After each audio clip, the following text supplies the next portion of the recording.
Welcome to Make Liberty Great Again, the best damn liberty podcast that you've never heard of.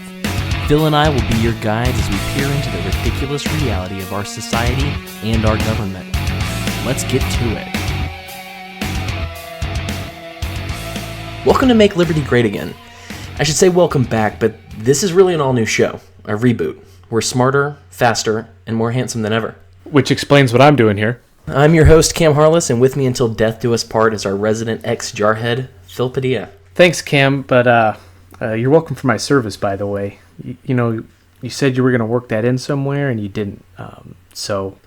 You promised me you'd be more professional this time. Get your crap together, dude. Oh, I'm not professional. You want me to be professional? All right, how's this for professional? Welcome to Make Liberty Great Again Reloaded. I'm your host, Phil Padilla. Also, please welcome my co-host, the Bearded Woman. Let's try that again, but this time with less hoorah!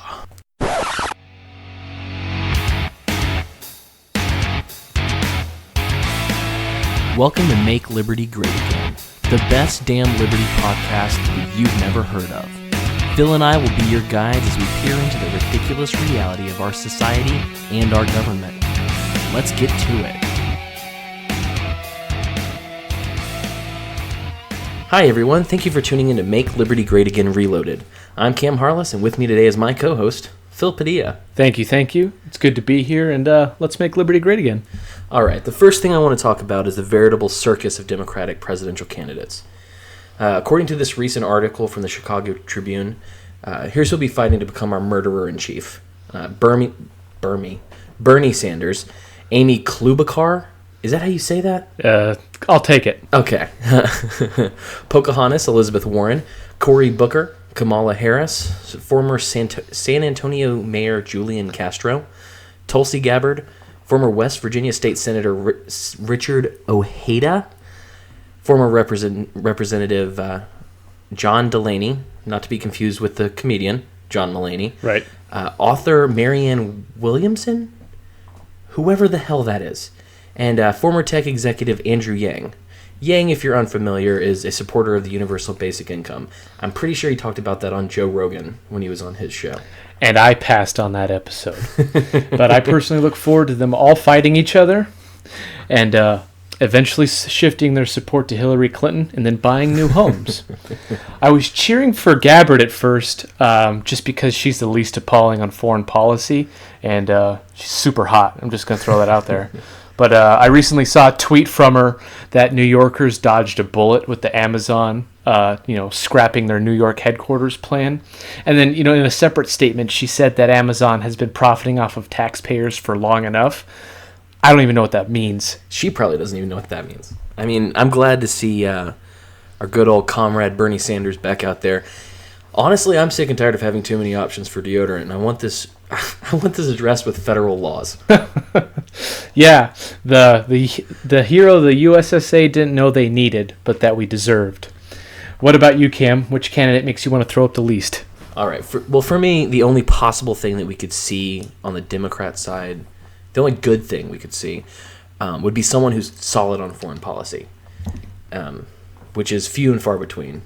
But, as for not throwing up, Tulsi Gabbard, she has a good foreign policy background, and she also doesn't look like an English bulldog, so that's a plus. I like that. Unfortunately, it's definitely better than Bernie Sanders, who I'm pretty sure uses a balloon to comb his hair. Unfortunately, she wants to manage everyone's healthcare. Like I got that on Instagram. I got an ad for Tulsi, and I'm like, I commented like an idiot, like she's gonna see it and change her tact. Like, oh hey, yeah, let me get rid of the universal health care and just talk about war.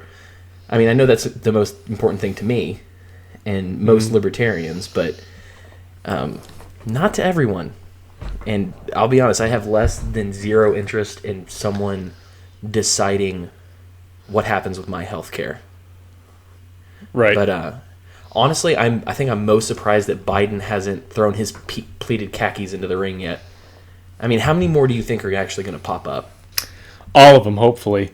With their powers combined, maybe they can morph into a mega candidate capable of defeating Trump. That would be nice. That's personally, I'd like to see that. And I think, in all honesty, I'm just going to end up rooting for Elizabeth Warren. Reason being is I think the potential for Twitter fights, jokes, and memes is just it's just too great to pass up. I mean, can you imagine seeing Trump tweets that Elizabeth Warren is 1,024th as qualified as he is?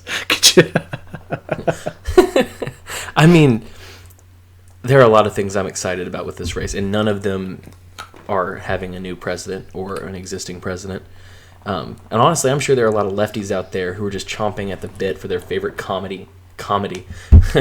That's better than a commie. Their favorite commie to join the fray. Right. But honestly, the most exciting part of this election is going to be seeing the sitting president of the United States tweeting insults and trolling the Democratic candidates from his golden toilet while they're having debates with each other. Oh, that's beautiful. Yeah, I definitely look forward to that. That's definitely going to be unprecedented. Do you think any of the Democrats will be able to reply well or come back to him at all in any way, shape, or form?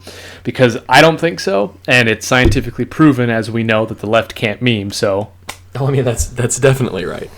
I think the only person who might be able to kind of let it roll off his back and maybe throw out a joke or divert the conversation would be Joe Biden. I mean, he's such an idiot and he's so full of gaffes already. I feel like he's the type that Trump says something that's absolutely devastating and he just kind of smiles, half because he doesn't understand what's going on. But I think when it comes to these people and their ability to respond or come back at Trump, the person who has the least chance of doing well is definitely Pocahontas. Yeah, I agree with you about Biden because he's had to roll off all the creepy Uncle Joe jokes for the past, decade or so. So he's got that experience under his belt. But good old Pocahontas, she's going to be smoke signaling for help within 5 minutes, and it'll be a campaign trail of tears, as they say. Hey, that's a hate crime. What you said is a hate crime. But speaking of hate crimes, I want to talk about what's his name, Jussie Smollett. Did you hear about this Jussie Smollett thing? Is that gay guy from that show Empire? It's so nice when you do research. Hey man, I don't just eat crowns for the taste, it's brain food. We'll definitely get into how this is a load of hogwash, but I have one question about this whole situation. What's the question? Like, who even knows who this guy is? No, it's not that basic. It's actually more basic. It's what the hell kind of parent names their kid Jussie? I think you have a great question there, Cam. I was actually wondering the same thing when you first brought it up. It's kind of, to me, it sounds like his parents got really drunk and they tried to say Jesse and then just went with whatever the hell came out of their mouth. Like, can you just imagine it like, Jesse? Hey, Jesse, what's going on, Jesse? You're not supposed to give the mother morphine. Cut it out. Her lips can't move. But, I mean, at this point, this dude, the gay dude from Empire, because that's literally the only way he's been described to me. I think he might be making music. I think that may be some part of this. And he's black. But, I mean... The gay black man. Oh, that's right. I forgot about that. At this point, the dude has been arrested and charged with felony disorderly conduct for allegedly filing a false police report that could land him in prison for 3 years and also pay reparations to the Chicago Police Department. Although, honestly, I want the triggering of him having to pay Trump for this. Reparations for that mega country, or MAGA. How do people say that? MAGA? I've heard it said every way. But I think it'd be hilarious if they made him donate to the Trump campaign because he said that. That'd be hilarious. I'd personally like to see that as well. I can't wrap my head around the mindset it takes for a person to stage your own hate crime. Like, I don't even get what you're thinking. Like, how do you expect that to go? But, while we're on the topic, I want us to play a little game called Real or Hoax. Now, here's how it's going to go. I'm going to read off a few hate crimes, and in case you didn't pick up on the name, you're going to say whether it's real or a hoax. Oh, well, that sounds like a mediocre amount of fun. I'm in. All right. Perfect. Thank you for your participation. So, Cam, real or hoax? In 2016, a Muslim woman at the University of Michigan was threatened by a drunk man with being lit on fire if she did not remove her hijab. Oh, that definitely sounds real. I thought the same thing, but womp womp. Turns out it's a hoax. Ugh. But it sounded so totally not at all completely made up. I thought we were going to finally get him back for 9/11. I'm a little disappointed.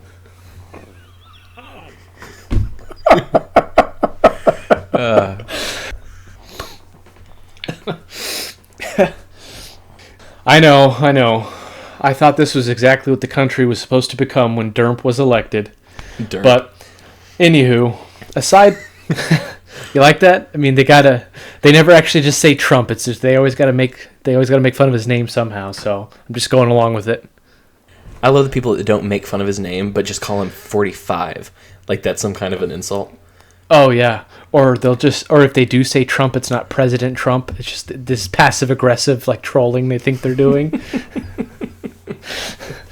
But anywho, aside from the actual like fictitious report, what's most absurd to me about that, report is that the university, of course, immediately hopped on the condemnation train before an investigation was even done or completed. They just got right out there and said they condemn this action. Well, I mean, guilty until proven innocent is what the country was built on. Correct. Totally. Couldn't agree more. Moving on. So, Cam, real or hoax? Following the 2016 election, a woman at North Park University alleged she was sent hateful notes and emails because she was openly bisexual. To take it, I mean, it hurts my heart to hear that. And my heart says real. But my brain says hoax. So, hoax. Final answer. Bingo. Turns out the woman was sending herself the notes and emails. Shocker. And the best part of this story is, when she was interviewed by NBC News, she said, "I just want it to stop." So, okay, why don't you just not email and send yourself nasty notes anymore? You crazy? Like, problem solved. What kind of notes was she sending herself? I found an example of a note. She taped a note to her door that said "back to hell" and #Trump. Well, now I'm kind of sorry I asked. Back to hell. That sounds like that doesn't sound like someone's telling her to go back to hell. That's sounding like she's letting people know she's not in her apartment for the weekend. Yeah. Back to hell. Be back in 10 minutes. All right. Last one, Cam. Are you ready? Oh, I was born ready. Okay. Real or hoax? In November 2016, a church was vandalized with spray paint. Now, these spray paintings included a swastika, anti-gay slurs, and, of course, Hail Trump. Well, let's be real at this point. They're all hoaxes? I mean, can they get more obvious? Right, you are, Cam. There's a little theme here. You figured me out. They're all hoaxes. Congratulations. So, it turns out the organ player for the church, or organist as they're called, was arrested in May 2017 after he was found responsible for spray painting the previously mentioned swastika, slurs, and the most ridiculous of all, Hail Trump. But that... question send though. it. Quick question. How big is his organ? I'm just... big enough to fake a hate crime. Yeah, whatever you say, buddy.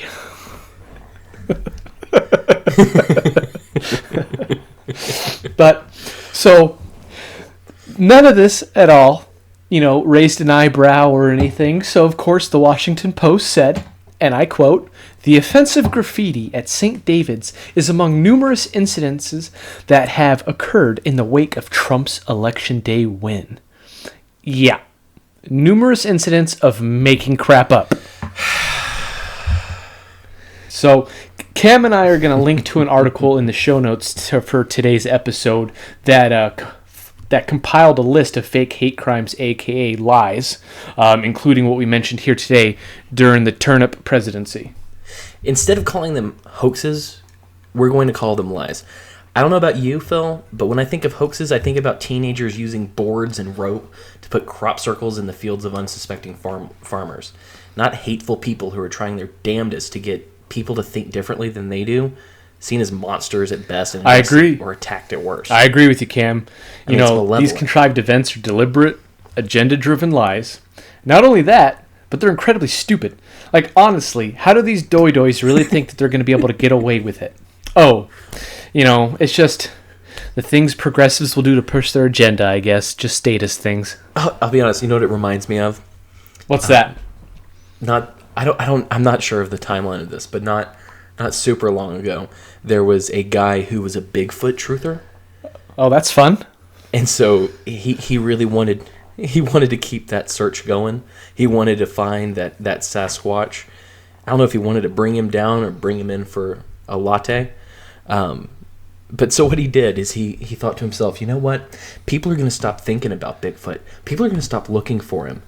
We're losing this battle. And so he took some deer guts and he planted them and tried to pass them off as Sasquatch parts. So he was really shooting for someone walking up on these guts and going, "Yep, that's a Bigfoot." But instead they went, "Hey, look, deer guts." People are so stupid. It's that damn Sasquatch. Speaking of stupid, what's up with this Green New Deal? Oh, you mean from our feminine messiah, Alexandria Ocasio-Cortez? That's the one. Now, if any listener out there is unfamiliar, I'm going to go ahead and summarize the Green New Deal a little bit.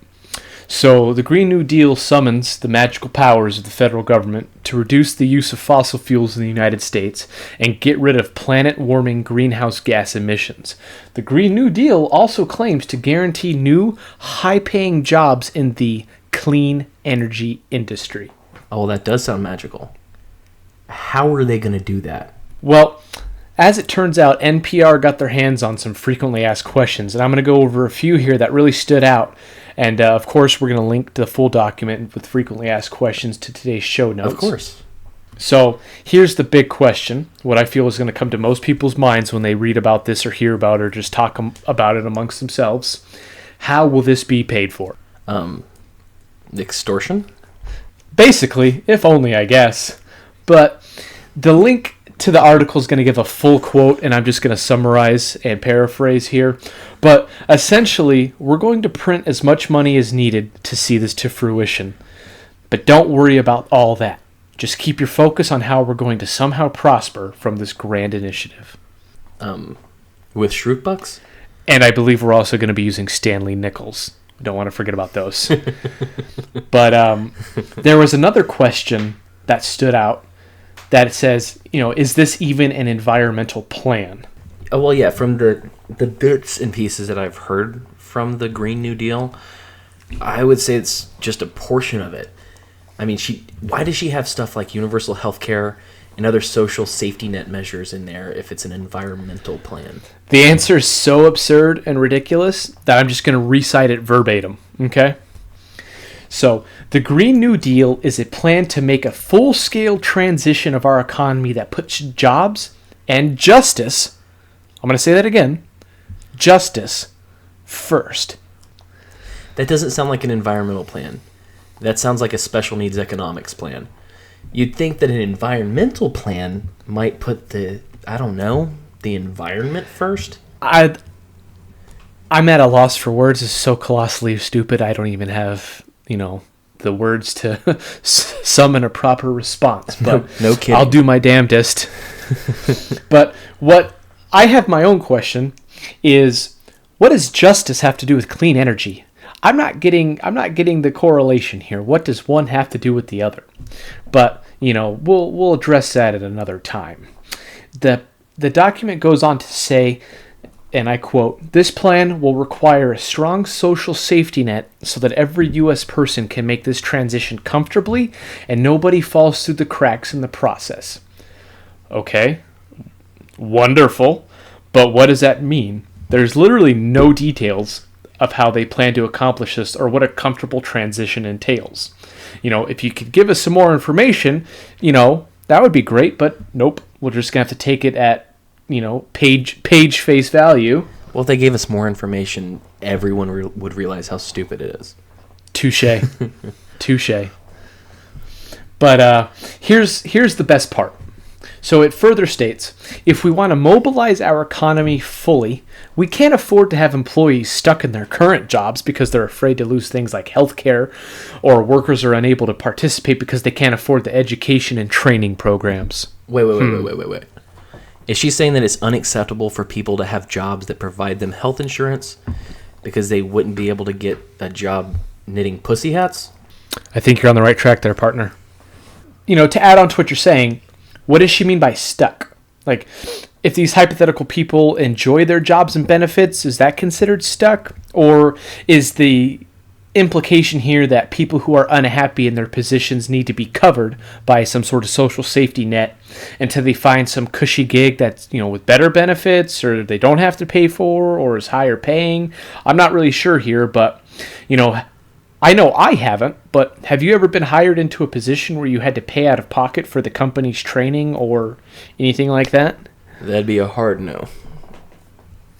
I didn't think so. So, at this point, I don't even know what they're talking about.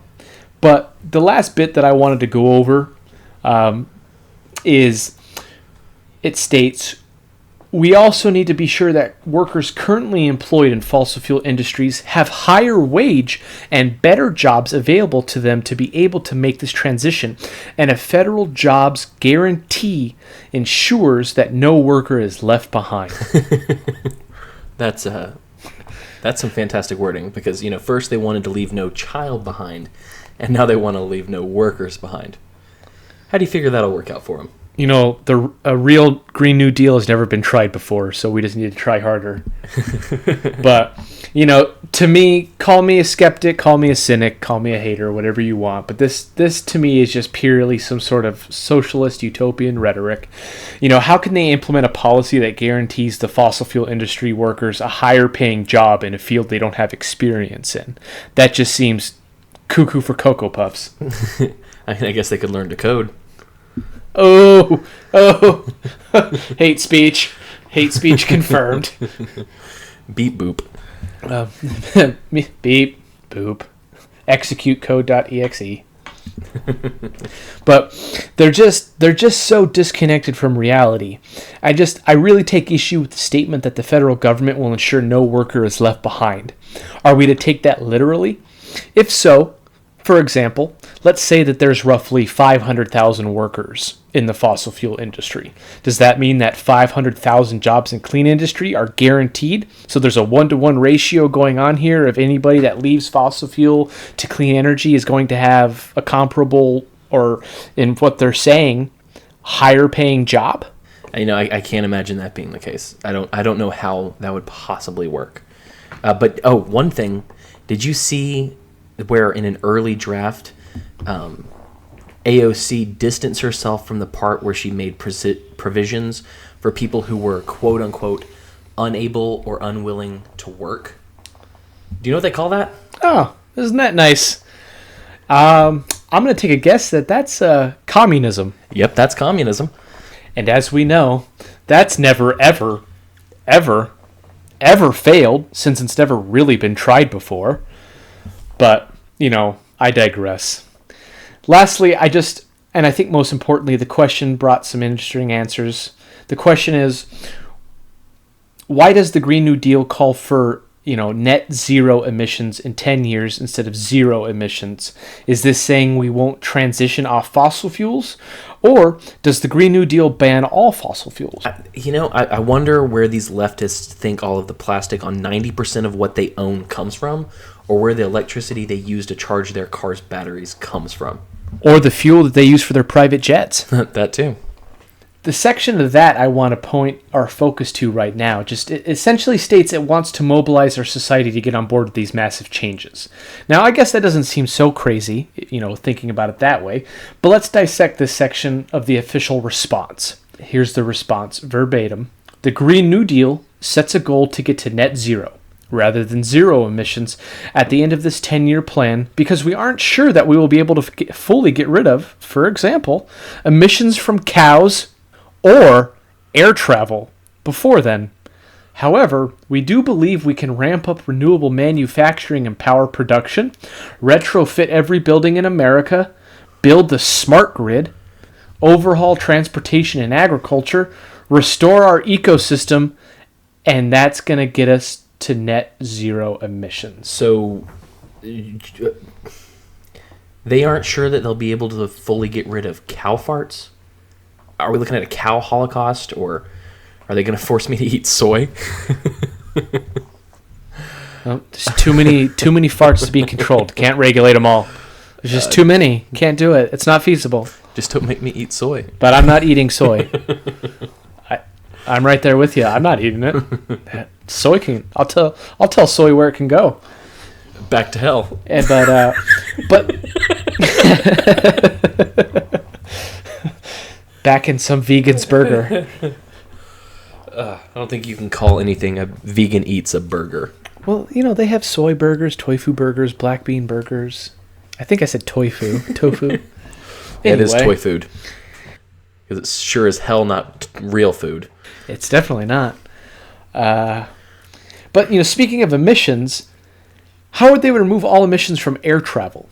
I can't imagine a scenario where either of those are stopped and replaced with something considered clean energy. The last time I checked, Elon Musk isn't Tony Stark, and he's not offering to give away free electric planes. And what does retrofit every building in America mean? What are we retrofitting it with? Is there some sort of magical tech that isn't on the market yet that they're going to announce once this plan gets rolled out and approved?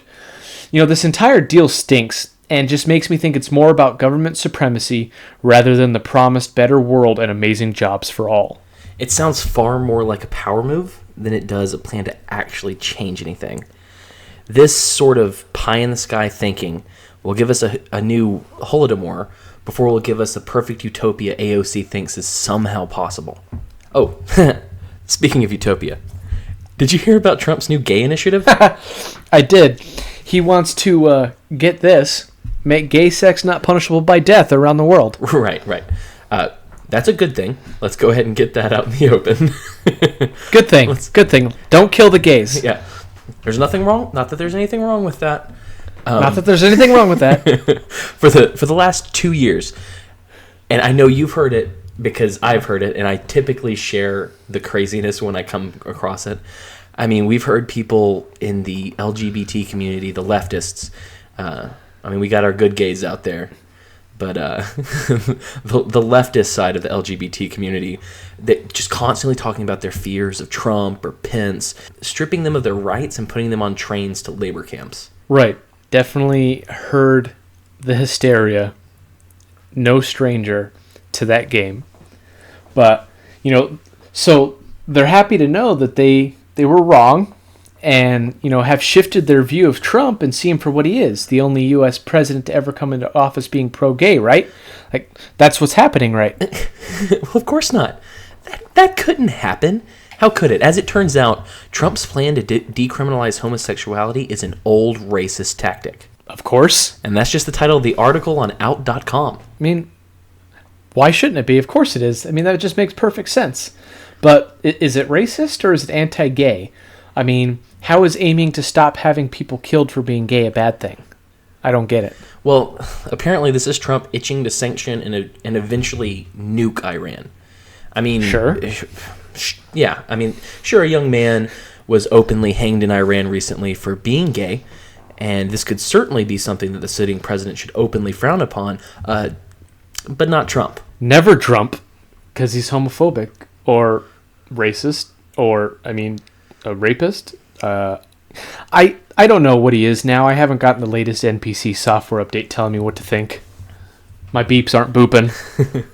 Right, and when it comes to Iran and the war hawks like Bolton that Trump has around him, I'll never rule out that there may be some sort of positioning to start a new war.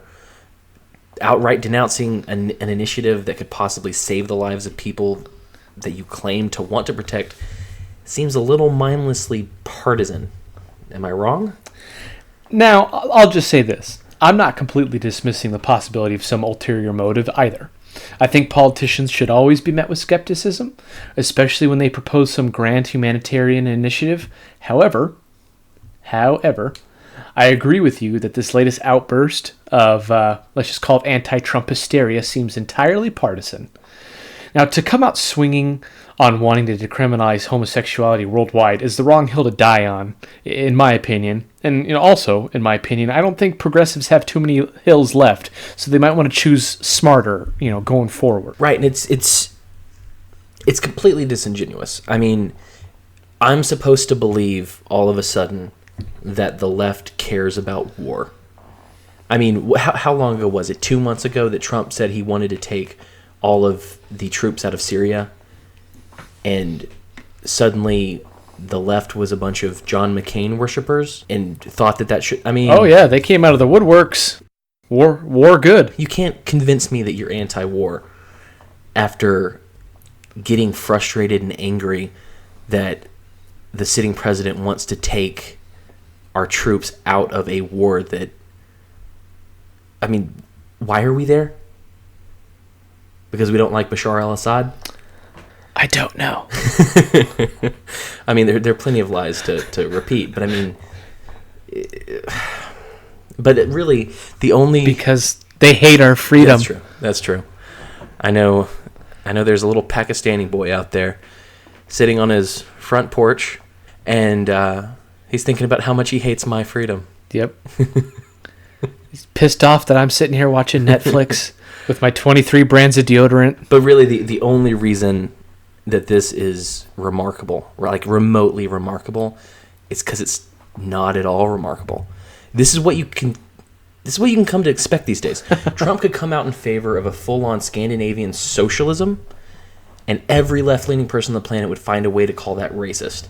Of course, he would try and base our governmental system off of incredibly white countries.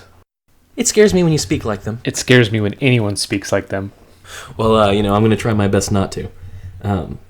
But as you know, as two white guys, everything we have said so far can be completely disregarded.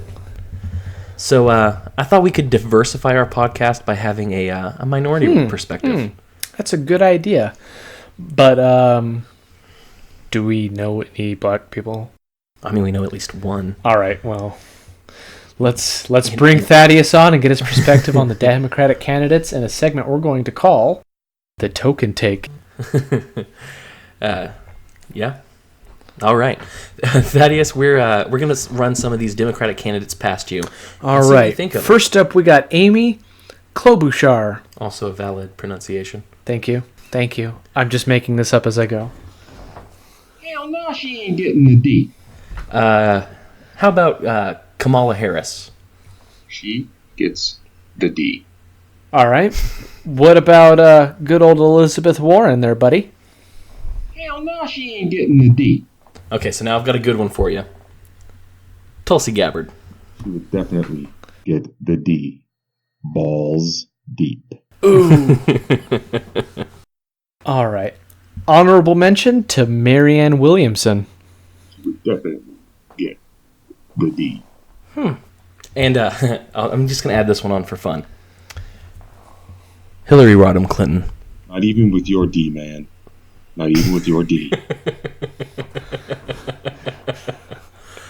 All right, well, I think that'll do it for us today. Yeah, I think that's about all that I can stomach. Thank you all for joining us on this adventure into the madness that is our world. You can follow us on Twitter, Facebook, Instagram, and Patreon at This Is MLGA. If you'd like to send us an email, you can reach us at thisismlga@gmail.com. Hit us up, subscribe, and rate us if you feel so inclined. We're happy to be here, and we're happy you're with us. Try to stay sane. Try.